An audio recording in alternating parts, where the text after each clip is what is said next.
Bonjour, notre intervention aujourd'hui intitulée La pensée de Charles Fourier. Charles Fourier, né le 7 avril 1772 à Besançon, d'Ops, est mort le 10 octobre 1837 à Paris, est un philosophe français fondateur de l'école sociétaire. Il était considéré par Karl Marx et Friedrich Engels comme une figure du socialisme critico-utopique, dont un autre représentant fut Robert Owen. Plusieurs communautés utopiques indirectement inspirées de ses écrits ont été créées depuis les années 1830. Premièrement, c'est un philosophie, il a fondé une philosophie d'usure. Charles Fourier fascina André Breton. On peut le lire comme l'envers positif de Sade. On trouve la même idée qu'il faut libérer le désir, sauf que cela conduit à l'harmonie, non à la violence, comme l'a cru Sade. Cette pensée qui fait penser par certains des aspects à l'utopie 68 tarde à inspirer Herbert Marcuse. Changer la société, c'est d'abord rendre possible l'épanouissement de l'élan vital et des passions. La découverte de Fourier est celle de la science sociale dessinée à travers la loi de l'amour. L'analyse de la production n'est ici pas première. Ce qui est premier est la vision de l'harmonie universelle. Le monde a droit, son et miroir de l'accord divin. Il reflète la réalité et les lois mathématiques de l'univers. Fourier est panthéiste. L'homme, les choses, le ciel, les planètes et l'existence formaient d'abord euh, formaient d'abord former l'ordre de la nature où tout était vrai et bon. L'homme, l'univers et Dieu ne font qu'un. La chaîne cosmique permet d'étudier sous la même lumière l'ordre de la physique et l'ordre social. La découverte de Newton servira de principe d'interprétation au groupe humain. L'attraction est le moteur de l'homme. Elle est l'agent que Dieu emploie pour mouvoir l'univers et l'homme. L'attraction tend au luxe, à la formation de groupes et au mécanisme des passions. Il faut partir de l'excellence de la passion. L'ordre de la morale se trouvera inversé qui résonne en termes de modération et de répression. Surtout depuis les atomes jusqu'aux astres forment un tableau de passions humaines. Il faut obéir aux vœux de la nature, la soumission à la loi, la contrainte de la pulsion amoureuse par l'interdit ne font que symboliser le monde à l'envers et sans ignorance des pivots fondamentaux de l'existence, l'attraction passionnée. La passion ne s'inscrit pas chez Fourier dans une lecture immoraliste du réel et l'écrit développé au lieu de réprimer n'est pas celui de Caliclas dans le Gorgias de Platon. Fruit de l'harmonie, la passion étant elle-même parfaite, seul son essor et son actualisation peuvent appartenir au domaine de la corruption. Dans l'association future, toute passion parviendra à une extériorisation facile et intégrée. Le règne du désir sera la voie morale, naturelle et authentique. Fourier distingue 12 passions, 5 sensuelles, 5 sens, 4 affectueuses, amitié, ambition, amour, familisme, c'est-à-dire passion familiale, et 3 mécanisantes. Les passions mécanisantes sont la papillonne, c'est-à-dire le besoin de variété périodique, besoin d'alternance. Elle est l'outil même de travail attrayant.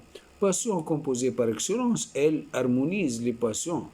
La composite plaisir dualisé réunit le bonheur de sens et de l'âme. La kabbaliste et la manie d'intrigue aux antipodes de calme plat est inouïe de l'éthique traditionnelle, morne soumission de l'élan du désir à l'impératif et à la loi. La morale répressive et le sort harmonique sont deux chemins opposés, celui de la civilisation et celui de l'ordre divin. Fourier pense que l'humanité est au cinquième stade de son histoire. Elle a connu successivement l'Éden, la sauvagerie, le patriarcat, la barbarie qui correspond au début du capitalisme. L'époque contemporaine est celle de la civilisation, c'est-à-dire du capitalisme en plein essor. L'étape suivante sera celle de l'harmonie, au ordre sociétaire, au ordre combiné. Deuxième point critique de la civilisation par Fourier. Fourier apprendre la civilisation à travers les piliers du commerce. Il est surtout sensible aux crimes de ces derniers. Il critique l'ambition et la frénésie de la concurrence, mais en même temps, chaque période sociale est avancée vers la supérieure. La civilisation prépare donc l'entrée au régime sociétaire est harmonieux. Elle crée les éléments de l'existence libérée. Grande industrie, science et art progressé. Il manque évidemment aux analyses de Fourier l'examen du capital. Le système commercial laisse doublement la société en la privant des bras productifs et en engendrant les méfaits de la concurrence opposée à l'harmonie. La défense de la concurrence aboutit au monopole. L'opposition concurrence-monopole est vaine. L'un engendre l'autre. Le commerce est donc le terrain où s'engendre le mal moral. Et puis les vices, désordre, anarchie, incohérence. Quant à l'industrie, elle implique elle aussi un cercle vicieux. Fourier est aux antipodes de Saint-Simon et de sa confiance en l'essor de la technique de la production. L'abondance industrielle voue la producteur à la pauvreté. Travailleurs prolétaires ne profitaient à aucun moment des fruits de leur labeur. L'excès de misère jaillit de la richesse. On assiste à l'envahissement par le pouvoir financier. Ce système s'oppose directement à ce que Fourier considère comme le moteur de toute activité humaine. La satisfaction du désir, le signe de cette décadence, et l'aveillissement des femmes. En thèse générale, les progrès sociaux s'opposeraient en raison du progrès des femmes vers la liberté. Les décadences d'ordre social s'opéraient en raison du décroissement de la liberté des femmes. Fourier décrit ainsi la condition féminine. Peut-on voir une ombre de justice dans le sort qui leur est dévolu? Le groupe familial est immoral. Le ménage isolé et permanent n'est rien d'autre que fils de hasard et de nuit. À papillon et manie de variété, à composite besoin des âmes et de corps s'oppose l'apesanteur de la vie du ménage. Le mariage est égoïsme. L'amour n'a donc en civilisation aucun essor libre puisqu'il n'a que celui de mariage. Fourier critique aussi la souveraineté populaire, une formule vide, pure apparence d'un système autoritaire où l'argent gouverne, possède le pouvoir de coercition ultime. Assisier, la Révolution française a échoué car elle s'est attaquée aux problèmes sociaux sans poser comme centrale la question de passion. La formule de Fourier est à chacun selon ses désirs. Troisième point, le monde harmonieux. Harmonie se fondera non point sur la dictée de la raison, mais sur la passion divine et le culte d'Eros. Fourier prône une néo-religion érotique, un culte unifié par l'amour. Il faut une liberté composée convergente. Série et groupe, toute la nature est soumise au régime des séries. À l'atomisation civilisée s'oppose la série passionnelle. Une série passionnelle est une ligne, une affiliation de diverses petites corporations ou groupes dont chacun exerce quelque espèce d'une passion qui devient passion de genre pour la série tout entière. Fourier croit découvrir entre les passions des rapports analogues à celui qui existait entre les termes de proportion mathématiques. La société parfaite est le produit d'un calcul mathématique, non de la lutte de classe. Elle peut donc former des séries de groupes d'individus comme en forme de séries mathématiques. Trouver un ordre de caractère et de goût. Chacun doit avoir la possibilité d'avoir des activités qui répondent à ses goûts. Les parenthèses, elles consistaient en l'association de 810 caractères différents de deux sexes, soit 1620, qui représentaient l'âme humaine intégrale. Si chaque individu possède le fond commun de 12 passions primitives, la proportion et répartition sont singulières. Dans le phalanstère régnera la liberté attractive. Chaque série décidera de travail. Chacun pourra varier ses activités, 30 au moins pour chaque individu, et pratiquera 5 ou 6 métiers par jour. Tous accéderont à la propriété puisque la phalange est association possession collective. Il s'agit d'une association de production et de consommation fondée sur la corporéité et la cogestion. 7 sur 8 de la population sont des cultivateurs et des artisans. Et les 1 sur 8 restants correspondent aux artistes et savants. Le leader urbain ou villageoise cèdera place au palais de la collectivité.